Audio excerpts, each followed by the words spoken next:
저는 손을 들었습니다. 총을 든 채로요. 총알은 이미 없었고 옆에 있던 전우는 머리가 없었습니다. 하늘에서 윙 소리가 났어요. 자폭 드론이었습니다. 돌아가야 합니다. 제가 군복을 입기 전으로. 저는 평안남도에서 태어난 보병이었습니다. 어머니와 둘이 살았어요. 아버지는 제가 태어나기 전에 탄광에서 돌아가셨습니다. 유학훈련을 간다고 했습니다. 어디로 가는지는 알려주지 않았어요. 비행기에서 내렸을 때 보인 건 러시아 글자뿐이었습니다. 3개월 뒤 저는 전쟁터에 서 있었어요. 무전기에서 들리는 말은 하나도 알아들을 수 없었습니다. 그리고 저는 포로가 됐어요. 물 없이 5일을 버틴 뒤에요. 돌아가면 저만 죽는 게 아닙니다. 어머니도 죽고 3대가 끝장납니다. 이 이야기 세상에 알려져야 한다고 생각하신다면 구독과 좋아요 한 번씩 부탁드립니다. 이분의 이야기가 어디까지 이어지는지 지금부터 함께 가보겠습니다. 저는 평안남도 작은 탄광 마을에서 태어났습니다. 마을 이름은 말씀드릴 수 없어요. 말씀드리면 어머니가 위험해지니까요. 아버지는 제가 태어나기 전에 탄광에서 돌아가셨습니다. 낙반 사고였다고 들었어요. 천장이 무너져 내렸는데 아버지를 포함해서 7명이 묻혔습니다. 시신을 꺼내는데 3일이 걸렸대요. 어머니가 그 이야기를 해주신 적은 한 번뿐이었습니다. 제가 아버지 얼굴이 어떻게 생겼냐고 물었을 때요. 어머니는 대답 대신 벽에 걸린 사진을 가리키셨어요. 작은 흑백 사진이었습니다. 남자가 군복을 입고 서 있었어요. 얼굴이 흐릿해서 잘 안 보였지만 턱선이 각진 게 제 얼굴과 비슷했습니다. 어머니가 말씀하셨어요. 내 얼굴이 아버지를 많이 닮았다. 그게 제가 아버지에 대해 아는 전부였어요. 어머니와 저 둘이서 살았습니다. 집은 탄광 노동자 숙소였어요. 방 한 칸에 부엌이 딸린 구조였는데 벽이 얇아서 옆집 기침 소리가 들렸습니다. 겨울이면 벽에 서리가 꼈어요. 손가락으로 긁으면 얼음 가루가 떨어졌습니다. 어머니는 탄광 식당에서 일하셨어요. 광부들 밥을 짓는 일이었습니다. 새벽 3시 반에 나가셔서 오후 4시에 돌아오셨어요. 돌아오시면 손에서 연탄 냄새가 났습니다. 밥 짓는 아궁이에 연탄을 떼셨거든요. 저는 그 냄새가 싫지 않았어요. 어머니가 돌아왔다는 뜻이었으니까요. 저녁이면 어머니가 식당에서 남은 밥을 가져오셨습니다. 누룽지 같은 거였어요. 솥 바닥에 눌어붙은 밥을 긁어온 거였습니다. 물에 불려서 죽처럼 먹었어요. 맛이 없었습니다. 하지만 배가 고프면 맛이 없어도 먹게 돼요. 배가 고프면 뭐든 먹게 됩니다. 그걸 저는 어릴 때부터 알고 있었어요. 학교는 마을에 하나 있었습니다. 걸어서 20분이었어요. 교실에 난로가 있었는데 연탄이 배급되는 날은 한 달에 열흘 정도였습니다. 나머지 20날은 교실이 얼었어요. 선생님이 코트를 입고 수업하셨습니다. 저는 공부보다 노래를 좋아했어요. 어머니가 일 나가시기 전에 부르시던 노래가 있었는데 가사는 기억나지 않습니다. 멜로디만 기억나요. 아주 느린 멜로디였어요. 슬프지도 않고 즐겁지도 않은 그냥 아침에 듣기 좋은 소리였습니다. 저는 그 멜로디를 학교에서도 흥얼거렸어요. 음악 선생님이 저를 불러서 말했습니다. 너 목소리가 좋다. 그때 처음으로 뭔가를 잘한다는 말을 들었어요. 선생님이 성악이라는 걸 알려주셨습니다. 배에서 소리를 올려서 부르는 거라고요. 저는 따라 해봤어요. 소리가 교실 천장에 부딪혀서 울렸습니다. 그 울림이 좋았어요. 제 목에서 나온 소리가 공간을 가득 채우는 느낌이었습니다. 그때부터 제 꿈이 생겼어요. 제대하면 음악을 배우겠다. 성악을 하겠다. 어머니에게 말했더니 어머니가 웃으셨어요. 그래, 그게 좋겠다. 그게 저한테는 약속이었습니다. 어머니와 저 사이의 약속이요. 20살이 되던 봄에 징집 통지가 왔습니다. 탄광 마을에서 군대 가는 건 당연한 거였어요. 남자아이가 20살이 되면 가는 거였습니다. 거부할 수 있는 게 아니었어요. 어머니가 통지서를 받아드시고 한참을 보셨습니다. 글씨를 다 읽으셨을 텐데도 한참을 보고 계셨어요. 어머니, 저 군대 갑니다. 알아. 어머니가 고개를 끄덕이셨어요. 입대 날짜는 보름 뒤였습니다. 그 보름 동안 어머니는 평소보다 일찍 퇴근하셨어요. 식당에서 누룽지를 더 많이 긁어오셨습니다. 저한테 더 먹이려고요. 하루는 어머니가 주머니에서 뭔가를 꺼내셨어요. 작은 것이었습니다. 사탕이었어요. 하얀 종이에 쌓인 사탕 2알. 어디서 구하셨는지 모르겠어요. 우리 마을에서 사탕은 귀한 거였거든요. 하나는 지금 먹고 하나는 군대 가서 힘들 때 먹어. 저는 하나를 입에 넣었습니다. 달았어요. 혀끝에서 녹았습니다. 얼마 만에 먹어보는 단맛인지 기억이 안 나요. 나머지 하나는 주머니에 넣었습니다. 그 사탕을 저는 아직도 가지고 있어요. 먹지 않았습니다. 입대하는 날 아침이었어요. 트럭이 마을 입구에 왔습니다. 어머니가 따라 나오셨어요. 트럭 앞까지 오셨습니다. 저는 뒷칸에 올라탔어요.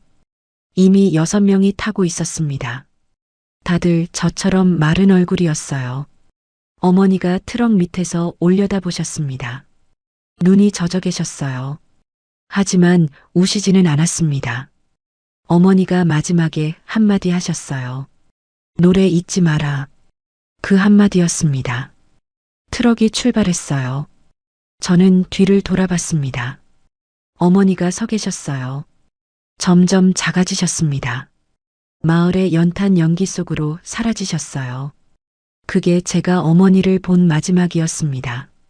지금까지도요. 군대는 평안남도의 보병 부대였어요. 산 중턱에 자리 잡은 부대였습니다.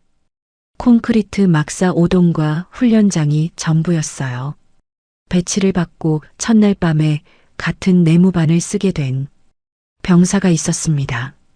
동철이었어요. 동철이는 저보다 1살 아래였는데 키가 저보다 한 뼘은 더 컸습니다. 평양근교 출신이었어요. 아버지가 공장 간부였다고 했습니다.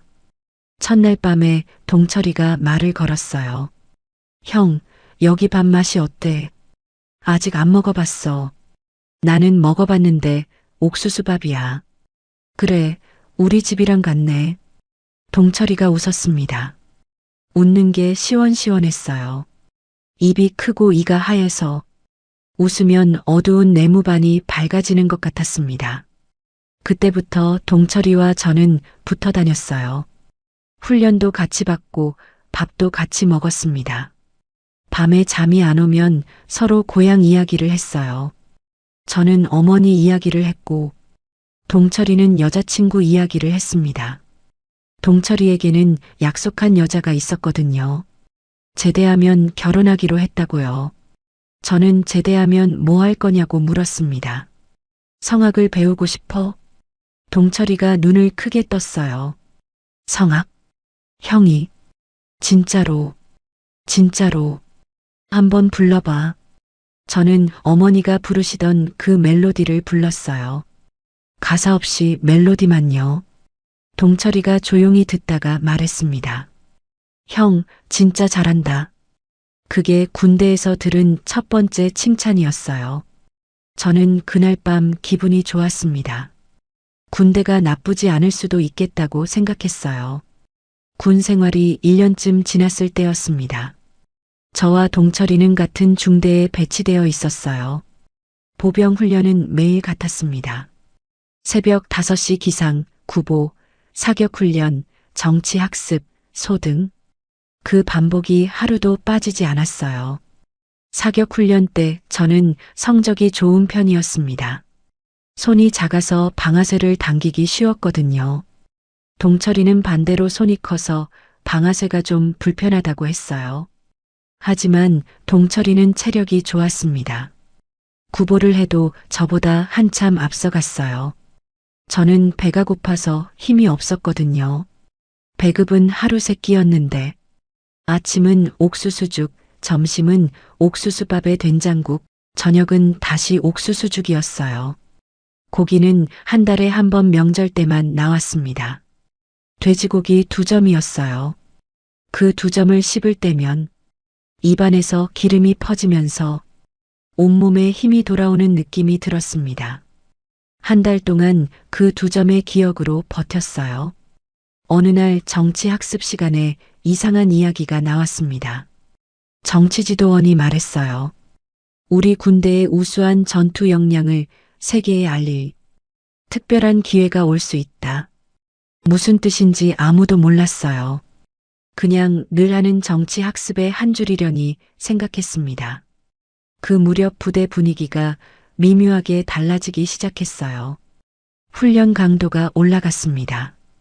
구보거리가 5km에서 10km로 늘었어요.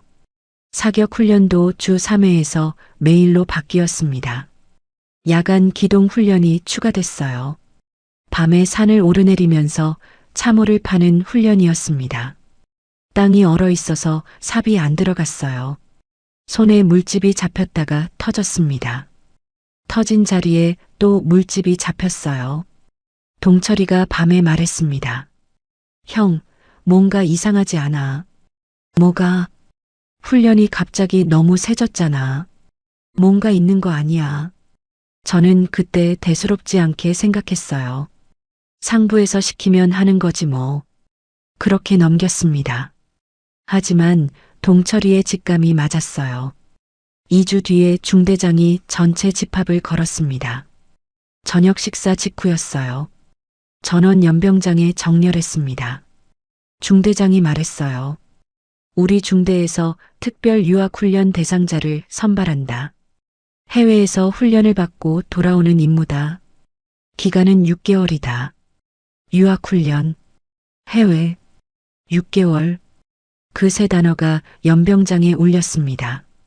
아무도 말을 하지 않았어요. 중대장이 이어서 말했습니다. 선발된 인원은 내일 아침까지 개인 장구를 정리하라. 출발은 모레다. 질문은 받지 않는다. 선발 명단이 불렸습니다. 제 이름이 불렸어요. 동철이 이름도 불렸습니다. 저는 동철이를 봤어요.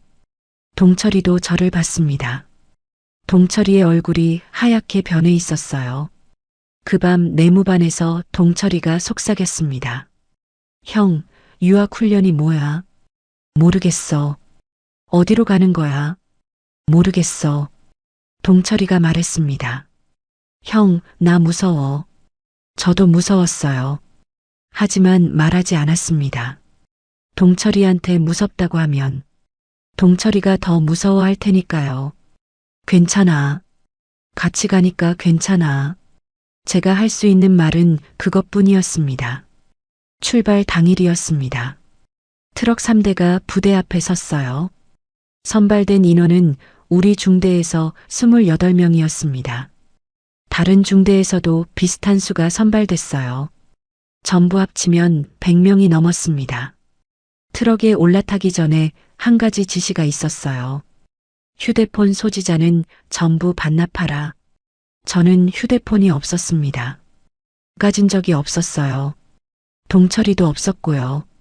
하지만 몇몇 병사는 가지고 있었어요. 작은 중국제 휴대폰이었습니다. 반납하는 병사들의 얼굴이 굳어 있었어요. 트럭은 4시간을 달렸습니다.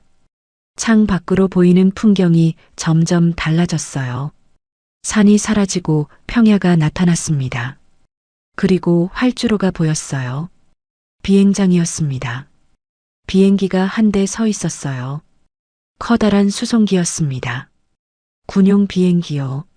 저는 비행기를 실물로 본 적이 없었어요. 하늘을 나는 건 텔레비전에서만 본 거였습니다. 동철이가 제 팔을 잡았어요. 형, 저거 타는 거야. 그런 것 같아. 비행기 앞에 정치지도원이 서 있었습니다. 올라타기 전에 한 가지 더 지시가 내려왔어요. 목적지에 대해서는 일체 질문하지 마라. 궁금해하지 마라. 알 필요가 없다. 비행기 안은 어두웠습니다. 좌석이 아니라 화물칸이었어요. 바닥에 긴 벤치가 양쪽으로 놓여 있었고 거기에 앉았습니다. 안전벨트 같은 건 없었어요. 천장에 매달린 끈을 잡으라고 했습니다. 엔진이 켜지자 온몸이 흔들렸어요. 굉음이 귀를 채웠습니다. 비행기가 움직이기 시작했어요. 속도가 빨라졌습니다. 몸이 뒤로 밀렸어요. 그리고 떴습니다. 바닥이 떨리면서 몸이 가벼워지는 느낌이 들었어요. 동철이가 제 옆에서 끈을 꽉 쥐고 있었습니다. 손가락 관절이 하얗게 변해 있었어요. 비행 시간이 얼마나 됐는지 모르겠습니다. 시계가 없었거든요. 창문도 없었어요. 그냥 어두운 화물칸에서 굉음을 들으면서 앉아 있었습니다. 옆에 앉은 병사가 토했어요. 비행기 멀미였습니다. 냄새가 화물칸을 채웠어요. 아무도 말을 하지 않았습니다. 비행기가 착륙했을 때 충격이 왔어요. 바닥이 쿵 하고 흔들렸습니다. 문이 열렸어요. 빛이 들어왔습니다. 차가운 공기가 밀려왔어요. 밖으로 나왔습니다. 눈앞에 펼쳐진 건 끝이 안 보이는 평야였어요. 건물이 있었습니다. 건물에 글씨가 적혀 있었어요. 한글이 아니었습니다. 조선글도 아니었어요. 처음 보는 글자였습니다. 둥글고 각진 글자가 섞여 있었어요. 나중에 알게 됐습니다. 러시아어였어요. 저는 러시아에 와 있었습니다. 유학훈련. 그 말이 머릿속에서 울렸어요. 유학훈련이 러시아였습니다. 하지만 그게 끝이 아니라는 걸 저는 아직 몰랐어요. 동철이가 저를 봤습니다. 동철이의 얼굴에서 핏기가 사라져 있었어요. 형, 여기가 어디야? 저는 대답할 수 없었습니다. 러시아 훈련소에서의 첫날이었습니다. 넓은 평야 한가운데 콘크리트 건물이 여러 채 있었어요. 막사, 식당, 훈련장. 구조는 북한 부대와 비슷했지만 규모가 달랐습니다. 모든 게 컸어요. 식당이 우리 부대 연병장만 했습니다. 그리고 러시아 군인들이 있었어요. 그 사람들은 우리를 보면서 뭐라고 말했는데 하나도 알아들을 수 없었습니다. 통역관이 한 명 배치됐어요. 조선어와 러시아어를 할 줄 아는 사람이었습니다. 하지만 100명이 넘는 병사의 통역관이 한 명이었어요. 제 차례가 오기까지 한참을 기다려야 했습니다. 대부분의 시간은 아무것도 모른 채 서 있었어요. 러시아 교관이 뭔가를 설명하면 우리는 그냥 옆 사람이 하는 걸 따라했습니다. 장비가 나왔어요. 러시아제 군복이었습니다. 우리가 입던 조선 군복과는 다른 색이었어요. 얼룩무늬가 있었습니다. 위장복이었어요. 그리고 헬멧이 나왔습니다. 제 머리에는 너무 컸어요. 움직이면 흔들렸습니다. 총도 바뀌었어요. 우리가 쓰던 총이 아니라 러시아제 소총이 지급됐습니다. 무거웠어요. 조준경도 달려 있었는데 사용법을 제대로 배우지 못했습니다. 교관이 러시아어로 설명했고 통역관이 옆에 없었으니까요. 그 훈련소에서 이상한 걸 느꼈어요. 우리와 러시아 병사들이 완전히 분리되어 있었습니다. 식당도 따로, 막사도 따로, 훈련장도 따로였어요. 러시아 병사가 우리 구역에 오는 것도, 우리가 러시아 구역에 가는 것도 금지였습니다. 왜 분리하는지 아무도 설명해 주지 않았어요. 정치지도원이 하나 말했습니다. 러시아 동무들과의 불필요한 접촉을 삼가라. 훈련에만 집중하라. 불필요한 접촉. 그 말이 이상했어요. 같은 편인데 왜 접촉을 삼가야 하는 건지 동철이가 밤에 말했습니다. 형, 이거 유학훈련이 아닌 것 같아. 왜? 유학훈련이면 뭔가를 배워야 하잖아. 근데 우리한테 뭘 가르쳐 주는 게 없어. 그냥 러시아 군복 입혀놓고 총만 바꿔준 거야. 동철이 말이 맞았어요. 배우는 게 없었습니다. 그냥 장비만 바꾼 거였어요. 3주가 지났습니다. 어느 날 아침에 전체 집합이 걸렸어요. 정치지도원이 앞에 섰습니다. 내일부터 전투지역으로 이동한다. 전투지역? 그 네 글자가 훈련장에 떨어졌습니다. 100명이 넘는 병사들 사이에 숨소리만 들렸어요. 전투지역이 어디냐고 묻는 사람은 없었습니다. 물어볼 수 없었어요. 질문은 받지 않는다고 했으니까요. 하지만 모두 알고 있었습니다. 러시아가 전쟁 중이라는 건 북한에서도 들은 적이 있었어요. 우크라이나와의 전쟁이요. 우리는 그 전쟁에 투입되는 거였습니다. 유학훈련이 아니라 전쟁이었어요. 그날 밤 동철이가 울었습니다. 소리를 죽이고 이불 속에서 울었어요. 저는 옆에 누워서 동철이의 등을 봤습니다. 등이 떨리고 있었어요. 형, 나 집에 가고 싶어? 저도 그랬어요. 어머니가 보고 싶었습니다. 연탄 냄새가 나는 어머니 손이 보고 싶었어요. 하지만 집에 갈 수 없었습니다. 여기서 도망칠 수도 없었어요. 러시아 한가운데였으니까요. 주머니에 사탕이 있었습니다. 어머니가 주신 그 사탕, 군대 가서 힘들 때 먹으라고 하신 거요. 저는 그 사탕을 꺼내서 봤습니다.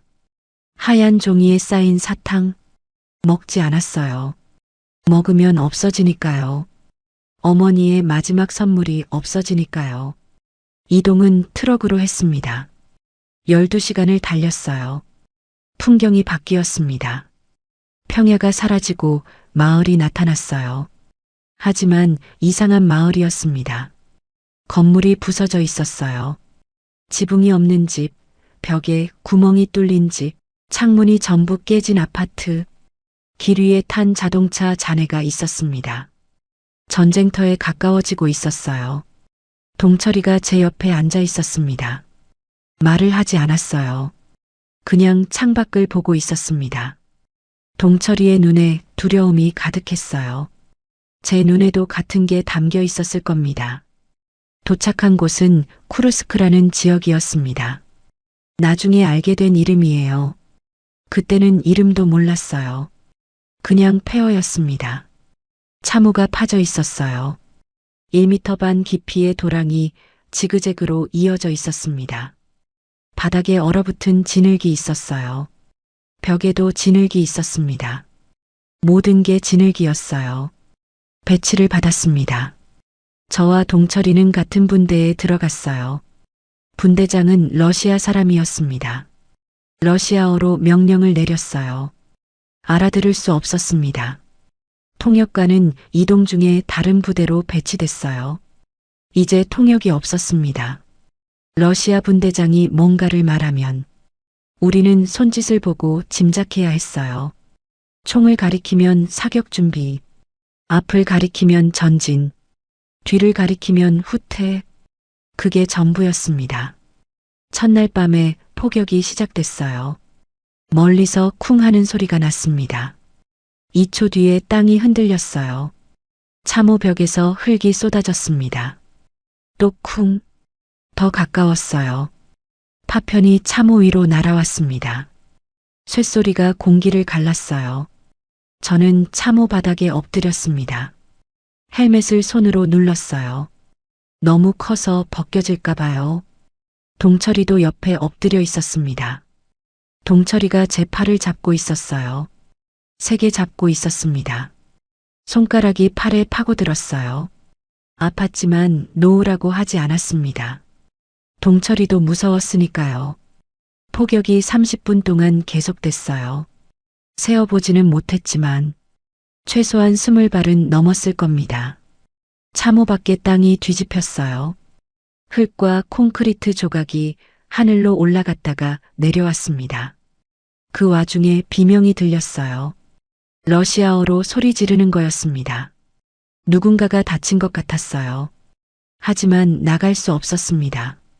폭격이 멈추기 전에는 참호 밖으로 나갈 수 없었어요. 폭격이 멈춘 건 30분 뒤였습니다. 조용해졌어요. 하지만 그 조용함이 더 무서웠습니다. 다음 폭격이 언제 올지 모르니까요. 저는 그날 밤 참호 바닥에서 잠을 잤어요. 아니, 잤다고 할 수 없었습니다. 그냥 눈을 감고 있었어요. 눈을 감아도 폭격 소리가 머릿속에서 울렸습니다. 쿵, 쿵, 쿵. 그게 첫날 밤이었어요. 전쟁의 첫날 밤이었습니다. 전투가 시작된 건 3일째였습니다. 새벽 5시에 명령이 떨어졌어요. 러시아 분대장이 앞을 가리켰습니다. 전진이었어요.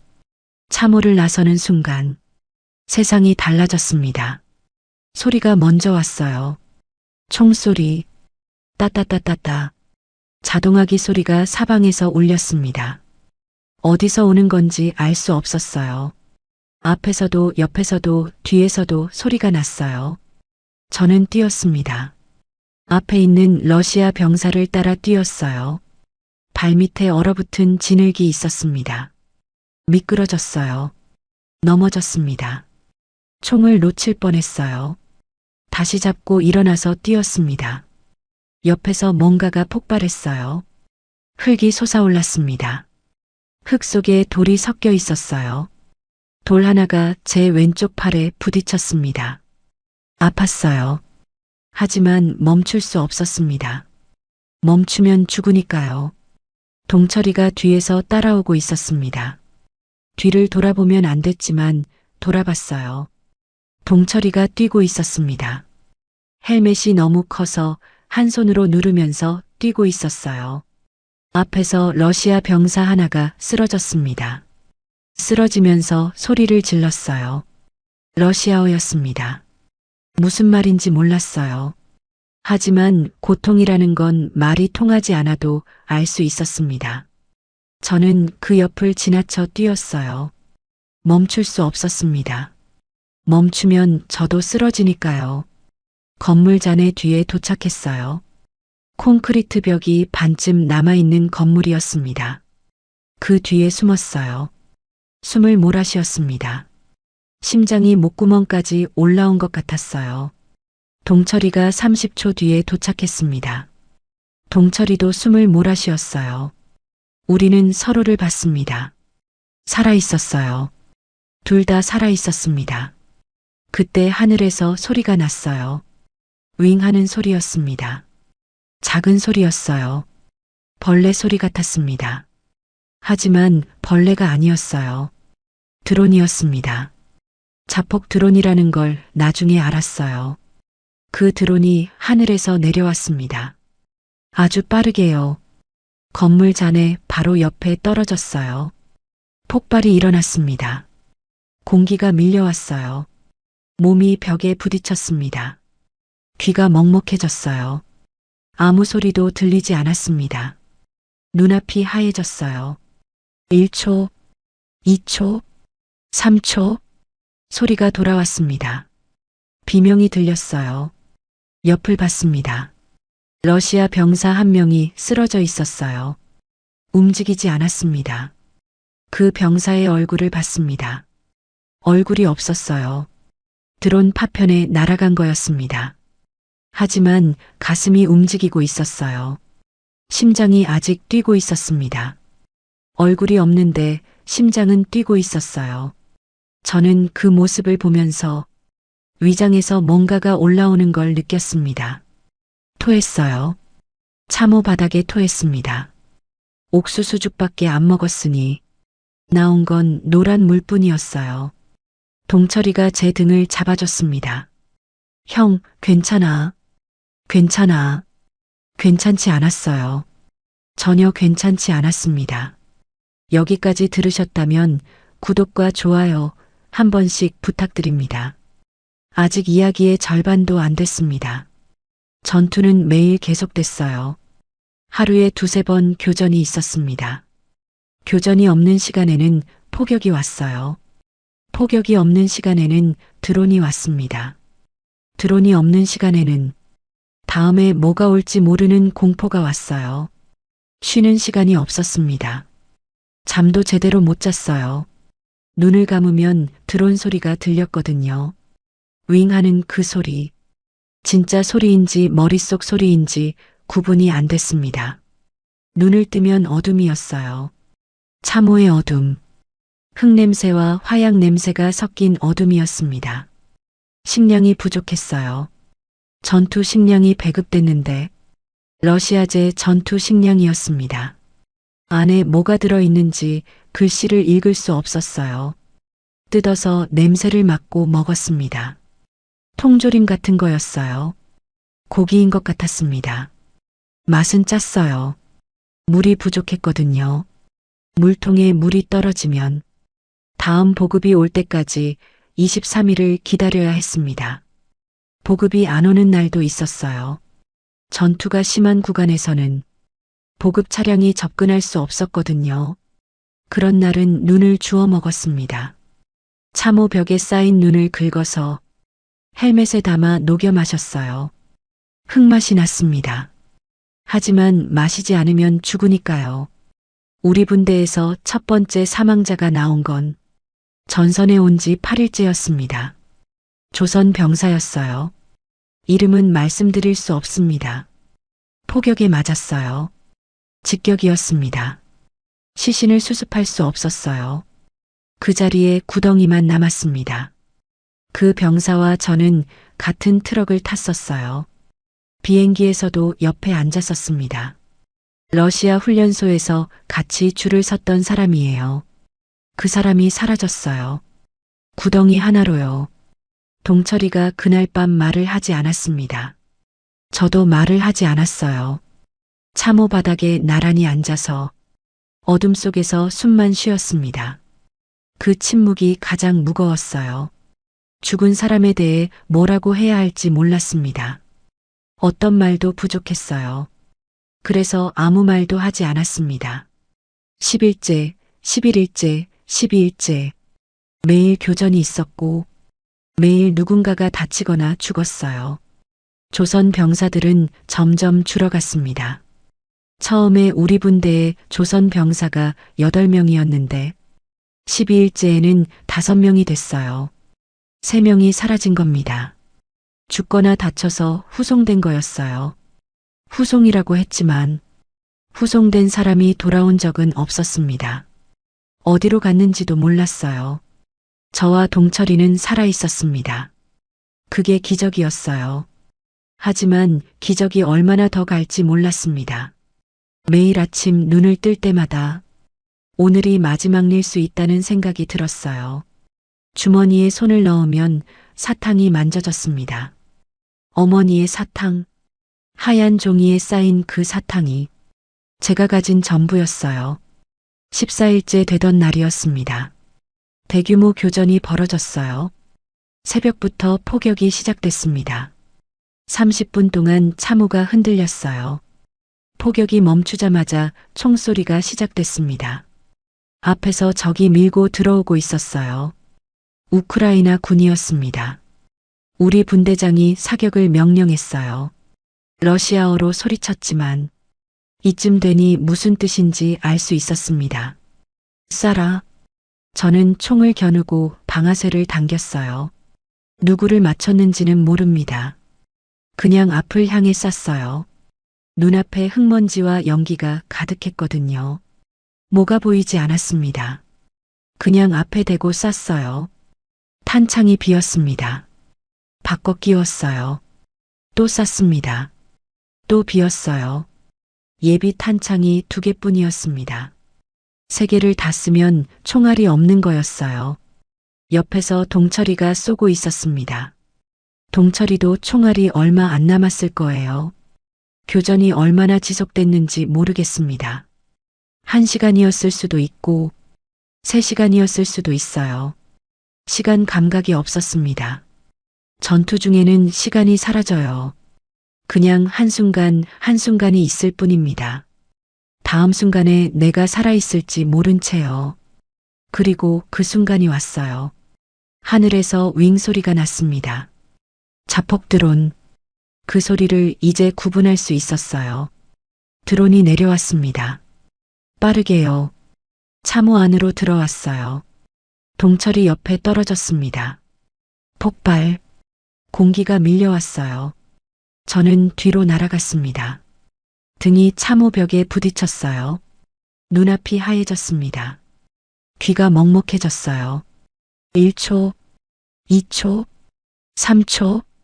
시야가 돌아왔습니다. 동철이를 봤어요. 동철이가 쓰러져 있었습니다. 움직이지 않았어요. 동철이 기어갔습니다. 동철이 옆에 갔어요. 동철이의 몸을 뒤집었습니다. 왼쪽 팔이 없었어요. 어깨부터 없었습니다. 피가 진흙과 섞이고 있었어요. 동철이의 눈이 저를 보고 있었습니다. 열려 있었어요. 하지만 초점이 없었습니다. 동철이, 대답이 없었어요. 저는 동철이의 얼굴을 손으로 잡았습니다. 따뜻했어요. 아직 따뜻했습니다. 하지만 숨이 없었어요. 가슴이 움직이지 않았습니다. 동철이가 죽었어요. 제 옆에서, 제 바로 옆에서요. 저는 동철이를 안고 소리를 질렀습니다. 무슨 소리를 질렀는지 기억나지 않아요. 그냥 소리를 질렀습니다. 포격 소리보다, 총소리보다, 드론 소리보다 더 큰 소리를 질렀어요. 하지만 아무 소용 없었습니다. 동철이는 돌아오지 않았어요. 형, 나 무서워. 그 말이 귓속에서 울렸습니다. 괜찮아.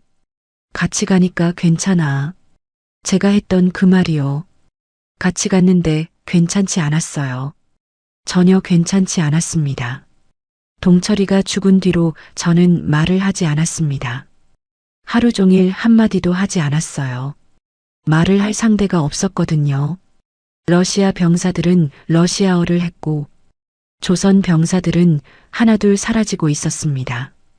저와 같은 참호에 남은 조선 병사는 3명이었어요. 저를 포함해서 4명, 100명이 넘게 왔던 사람들 중에 제 눈에 보이는 건 4명뿐이었습니다.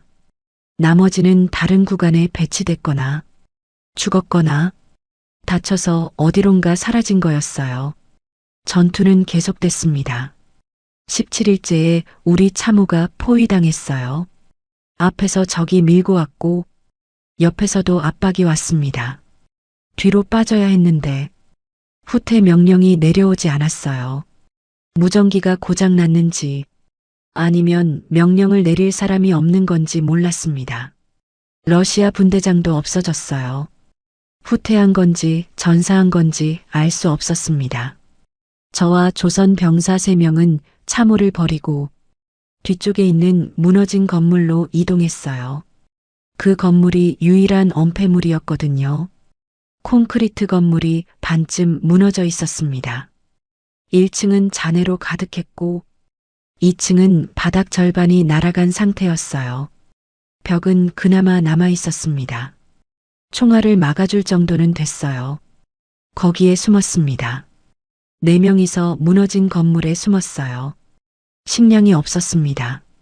전투 식량을 참호에 두고 왔거든요. 물도 없었어요. 물통이 비어 있었습니다. 눈을 찾았지만 건물 안에는 눈이 없었어요.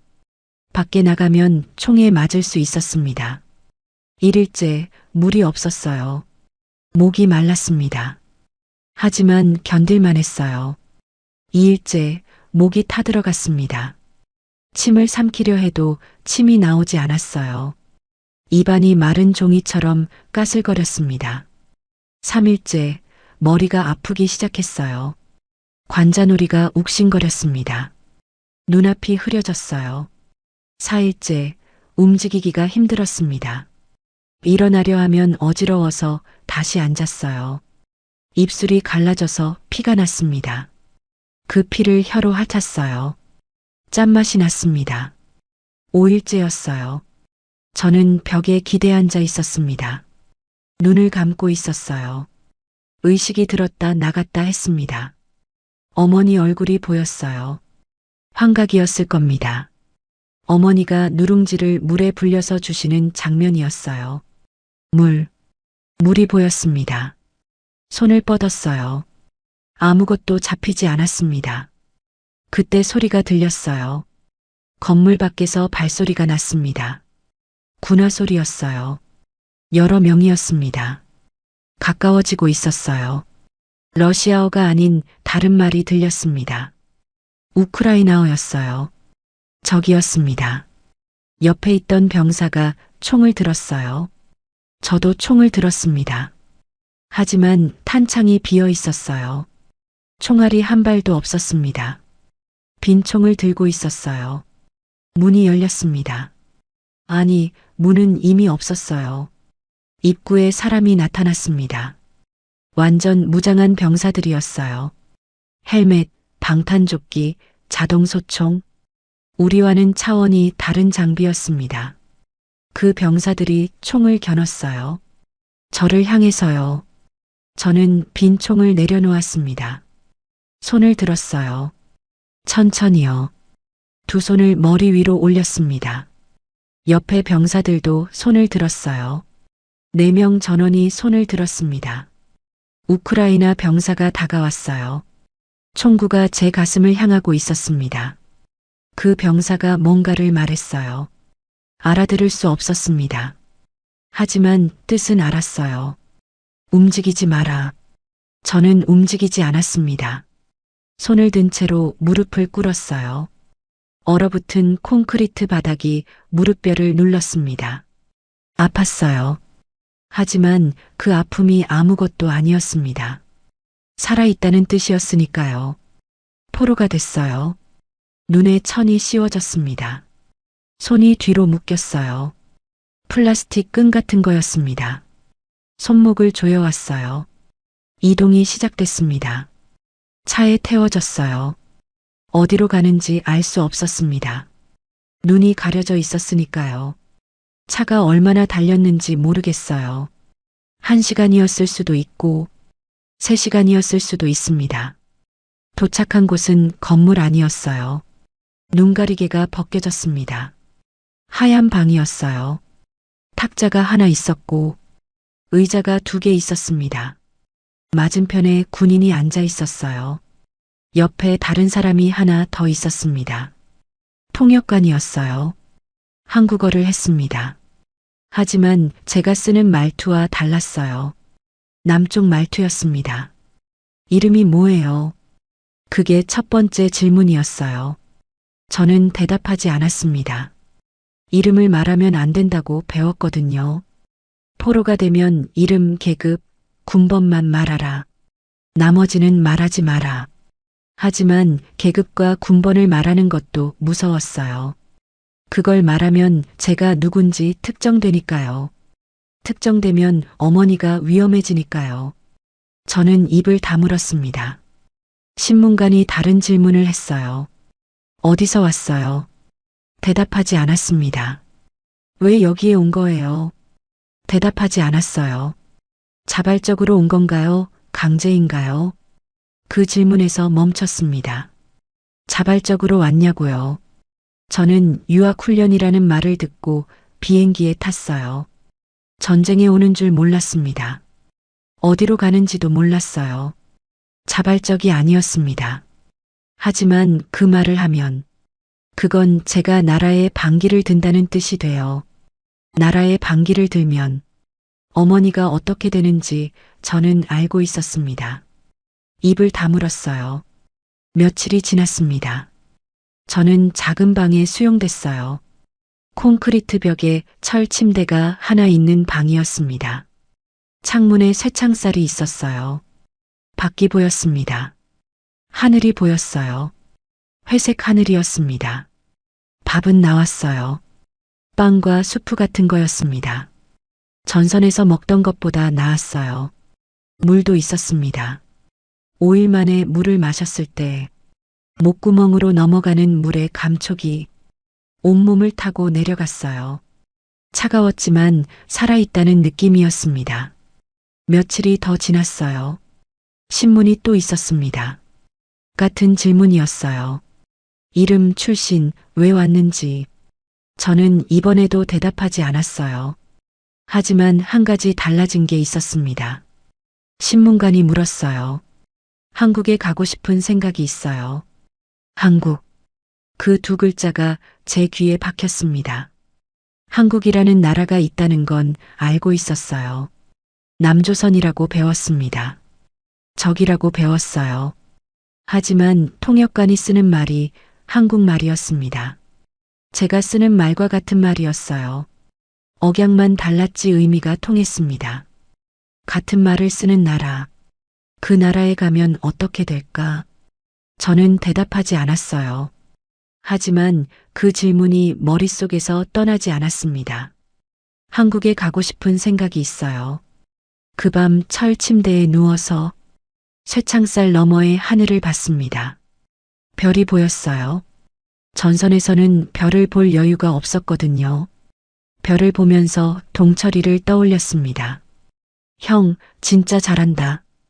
그 말을 했던 동철이, 여자친구한테 돌아가겠다던 동철이, 돌아가지 못한 동철이, 눈물이 났어요. 전선에서는 울 수 없었습니다. 울면 안 된다고 배웠거든요. 하지만 여기서는 혼자였어요. 아무도 보지 않았습니다. 저는 울었어요. 오래 울었습니다. 포로 수용소에서의 시간은 느리게 흘렀습니다.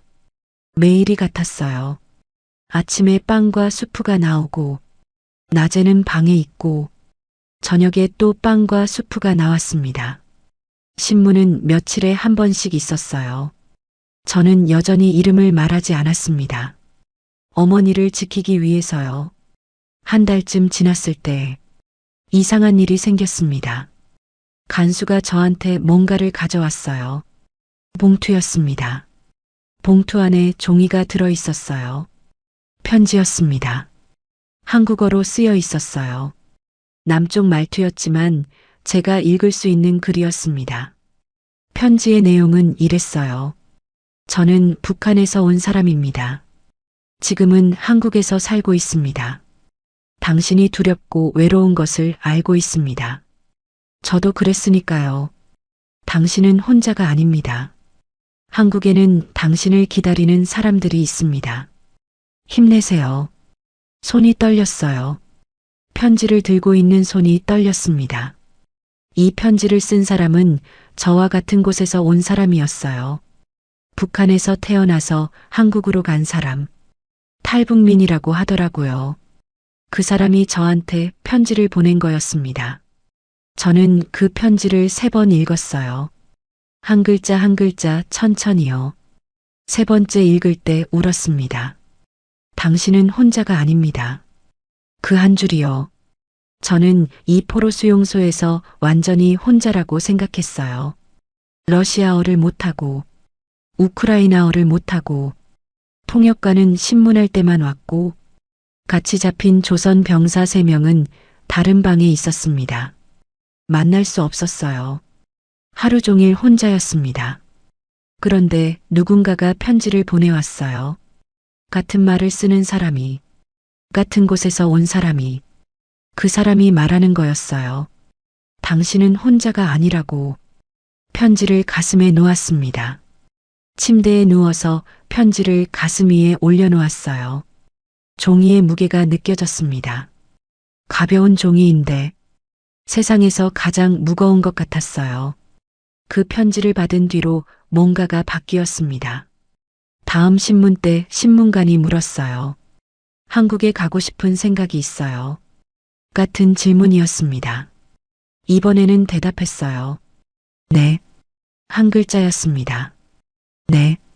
그 한마디를 하는데 모든 용기가 필요했어요. 그 한마디가 어머니를 위험에 빠뜨릴 수 있다는 걸 알고 있었으니까요. 하지만 말하지 않으면 저는 이 방에서 영원히 나갈 수 없었습니다. 러시아로 송환되면 죽을 거였어요. 북한으로 보내져도 죽을 거였습니다. 유일한 길은 한국이었어요. 한국에 가면 살 수 있다고 그 편지가 말하고 있었으니까요. 저는 한국에 가고 싶다고 했습니다. 신문관이 고개를 끄덕였어요. 통역관이 뭔가를 적었습니다. 저는 그 순간 제 인생에서 가장 무거운 선택을 한 거였어요. 어머니를 위험에 빠뜨릴 수 있는 선택. 하지만 살기 위한 선택. 둘 다 제 어머니를 위한 거였어요. 어머니를 다시 만나려면 살아야 했으니까요. 한국에 가겠다고 말한 뒤로 두려움이 커졌습니다. 제 신원이 노출되면 어떻게 되는지 저는 정확히 알고 있었거든요. 북한에서는 반역자의 가족을 처벌합니다. 본인만 처벌하는 게 아니에요. 부모, 형제, 자녀까지 3대에 걸쳐 처벌합니다. 수용소로 보내지는 거예요. 정치범 수용소. 한번 들어가면 나올 수 없는 곳이요. 저한테는 어머니가 있었어요. 탄광 마을에서 식당 일을 하시는 어머니. 새벽 3시 반에 나가시는 어머니. 연탄 냄새가 나는 손을 가진 어머니. 제가 한국에 가겠다고 말한 게 알려지면 어머니가 수용소로 갈 수 있었습니다. 그 생각에 밤마다 잠을 잘 수 없었어요. 쇠창살 너머로 하늘을 보면서 어머니 얼굴을 떠올렸습니다. 트럭 밑에서 올려다보시던 얼굴. 노래 잊지 마라. 그 한마디를 하시던 얼굴. 어머니, 죄송합니다. 방 안에서 혼자 말했어요. 소리내어 말했습니다. 아무도 듣지 못했을 거예요. 하지만 말해야 했습니다. 어머니한테 죄송하다고, 살고 싶어서 이런 선택을 했다고, 어머니를 다시 만나고 싶어서라고. 며칠 뒤에 소식이 들려왔어요. 통역관을 통해서였습니다. 제 얼굴이 공개됐다고 했어요. 우크라이나 정부가 북한군 포로의 존재를 발표했고 사진이 나갔다고 했습니다. 머리가 하얘졌어요. 사진이 나갔다는 건 전 세계가 제 얼굴을 볼 수 있다는 뜻이었습니다. 북한도요. 보이부가 볼 수 있다는 뜻이었어요. 제 얼굴을 보면 제가 누군지 알아낼 수 있었습니다.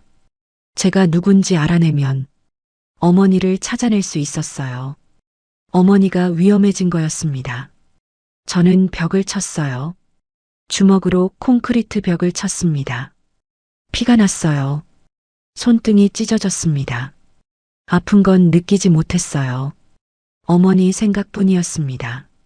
어머니가 지금 어떻게 되고 있을지, 보이부가 마을에 찾아갔을지, 어머니를 데려갔을지 아무것도 알 수 없었어요. 연락할 방법이 없었습니다. 전화도 편지도 안 되는 거였어요. 북한에 있는 사람에게 연락하는 건 불가능했습니다. 저는 방 안에서 벽을 보고 앉아 있었어요. 하루 종일, 이틀 동안 밥도 먹지 않았습니다. 수프가 식어갈 때까지 쳐다보기만 했어요. 사흘째 되는 날, 편지를 다시 꺼냈습니다. 탈북민이 보낸 그 편지. 당신은 혼자가 아닙니다. 그 문장을 다시 읽었어요. 그리고 아래쪽에 있는 문장도 읽었습니다. 한국에는 당신을 기다리는 사람들이 있습니다. 기다리는 사람들. 어머니도 저를 기다리고 계실까요? 저도 어머니를 기다리고 있었어요. 살아있어야 기다릴 수 있었습니다. 살아있어야 만날 수 있었어요. 저는 수프를 먹었습니다. 차가워진 수프를 숟가락을 들고 한 숟가락씩 떠먹었어요. 삼키기가 힘들었습니다. 목이 조여드는 것 같았어요. 하지만 먹었습니다. 살기 위해서요. 포로 수용소에서 두 번째 편지가 왔습니다. 이번에는 여러 명이 보낸 편지였어요. 한국에 사는 탈북민들이 보낸 거였습니다. 편지마다 다른 사연이 적혀 있었어요. 두만강을 건너서 온 사람, 중국을 거쳐 태국을 거쳐 한국에 도착한 사람, 군대에서 탈영해서 온 사람, 다들 저와 비슷한 사람들이었어요. 북한에서 태어나서 목숨을 걸고 떠난 사람들. 그 사람들이 지금 한국에서 살고 있다는 거였습니다. 일하고 있고, 밥을 먹고 있고, 가족을 만들고 있고, 노래를 부르고 있다고요. 노래. 그 단어에서 멈췄습니다. 성악을 하고 싶었던 꿈이 떠올랐어요. 제대하면 음악을 배우겠다던 그 꿈. 어머니와의 약속. 한국에 가면 노래를 배울 수 있을까? 그런 생각이 들었습니다. 처음으로 미래를 생각한 거였어요. 전선에서는 미래가 없었습니다. 다음 순간에 죽을 수 있었으니까요. 포로 수용소에서도 미래가 없었어요. 어디로 갈지 모르는 상태였으니까요. 하지만 편지를 읽으면서 처음으로 내일 이후의 삶을 상상했습니다. 한국이라는 곳에서 노래를 부르는 저를 상상했어요. 관객은 없어도 괜찮았습니다. 그냥 어디선가 크게 목소리를 내는 거요. 배에서부터 울리는 소리, 천장에 부딪혀 울리는 소리, 그 소리를 다시 내고 싶었어요. 저는 답장을 썼습니다. 간수에게 종이와 연필을 달라고 했어요. 처음에는 안 줬습니다. 며칠을 더 요청했어요. 결국 종이 한 장과 연필 한 자루를 받았습니다. 연필을 잡았어요. 손이 떨렸습니다. 글씨를 쓰는 게 오래간만이었거든요. 전선에서는 글씨를 쓸 일이 없었으니까요. 천천히 적었어요. 한 글자씩. 편지를 보내주셔서 감사합니다. 저는 한국에 가고 싶습니다. 한국에 가면 노래를 배우고 싶습니다. 한국에서 만날 그날까지 살아있겠습니다. 그게 제가 쓴 첫 번째 답장이었어요. 손끝에서 연필이 종이를 누르는 감촉이 따뜻하게 느껴졌습니다. 오랜만에 느끼는 따뜻함이었어요. 편지를 다 쓴 뒤에 종이를 접어서 가슴에 대봤습니다. 어머니한테 보내는 편지도 쓰고 싶었어요. 하지만 그건 보낼 수 없었습니다. 보내면 어머니가 위험해지니까요. 대신 머릿속으로 썼어요. 어머니, 저 살아있어요. 전쟁에 갔었어요. 지금은 포로예요. 근데 살아있어요. 한국이라는 데 가려고 해요. 거기 가면 노래를 배울 거예요. 어머니가 좋아하시던 그 노래 있잖아요. 그 노래를 제대로 배워서 부를 거예요. 기다려주세요. 어머니, 제발 기다려주세요. 시간이 흘렀습니다. 얼마나 흘렀는지 정확히 모르겠어요. 포로 수용소에서는 날짜 감각이 사라지거든요. 창문 밖의 하늘이 회색이었다가 파란색이 됐다가 다시 회색이 되는 걸 보면서 계절이 바뀌고 있다는 걸 알았습니다. 송한 이야기가 나왔어요. 러시아와 우크라이나가 포로를 교환한다는 소식이었습니다. 통역관이 와서 말했어요. 러시아 측 송환 명단에 당신 이름이 있다고. 심장이 멈추는 것 같았어요.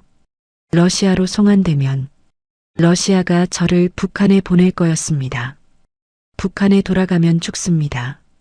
포로가 된 것 자체가 반역이에요. 한국에 가겠다고 말한 것까지 알려지면 3대가 끝장나는 거였습니다. 저만 죽는 게 아니에요. 어머니도요.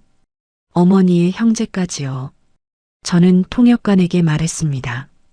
저를 러시아로 보내지 마세요. 보내면 죽습니다. 제발이요. 통역관이 뭔가를 적었어요. 신문관에게 전달하겠다고 했습니다. 그날 밤 잠을 잘 수 없었어요. 쇠창살을 잡고 서서 밖에 하늘을 봤습니다. 별이 보였어요. 같은 별을 어머니도 보고 계실까요? 탄광 마을의 하늘에서도 이 별이 보일까요? 어머니는 지금 살아계실까요? 보이부가 찾아가지는 않았을까요? 아무것도 알 수 없었습니다. 그 무력함이 가장 견디기 힘들었어요. 전선에서는 적어도 총이 있었습니다. 쏠 수 있었어요.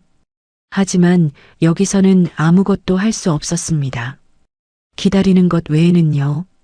며칠 뒤에 소식이 왔어요. 제가 송환 명단에서 제외됐다고 했습니다. 한국행 의사를 밝혔기 때문이라고요. 숨을 내쉬었어요. 살았다고 생각했습니다. 하지만 안도는 짧았어요. 한국에 갈 수 있다는 확답은 없었거든요. 명단에서 빠졌다는 것뿐이었습니다. 갈 곳이 정해지지 않은 상태였어요. 포로 수용소에 계속 있을 수도 있었습니다. 영원히요. 저는 벽에 그림을 그렸어요. 연필로요. 어머니 얼굴을 그렸습니다.